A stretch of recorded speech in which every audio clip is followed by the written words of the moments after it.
ব্যস্ত ফোনে কথা বলার জন্য, না খেতে পেয়ে অনেকক্ষণ ধরে দাঁড়িয়ে আছে। এই যে চাউমিনের দোকানের সামনে, কিন্তু খেতে চাইছে না। বলছিলাম যে এই দোকানে খেতে এসেছি, নতুন দোকান করেছে এরা, খেয়ে দেখি কেমন। আমরা অনেকক্ষণ ধরে ক্ষুধার্ত, পেটে ইঁদুর দৌড়াদৌড়ি করছে।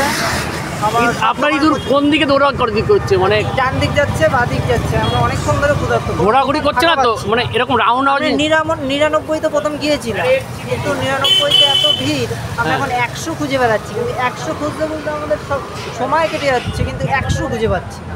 সেই জন্য আমরা বাধ্য হয়ে এই দোকানে আসলাম এখন, এই কিচেন কুইন। দেখা যাক এটা কি সত্যি রানী কিচেনের?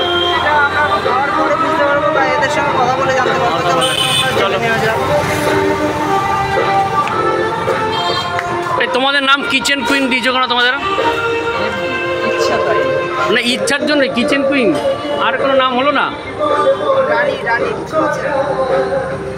তোমাদের দোকানের বয়স কতদিন গো? 2 মাস। পুজোয় কেমন ব্যবসা করলে? ভালো। মানে সবাইকে কি বলতে চাও তোমাদের দোকানের জন্য? তোমাদের দোকানে কেন আসবে কি সবাই, সেটার জন্য বলো। তুমি কিছু বলো তো। চেক করে যাক কেমন করি।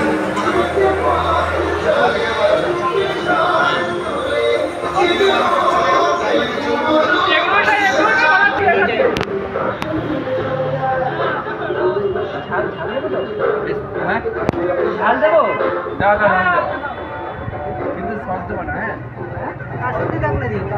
দেবাশিস কিন্তু খাওয়ার জন্য দেখো কীভাবে দাঁড়িয়ে আছে না?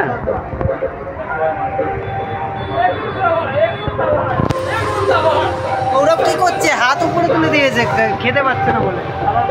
না, গৌরব বলছিল একটু আগে খাবে না, এখন আবার খেতে চাইছে, ব্যাপারটা কি? ইতনি খুশি।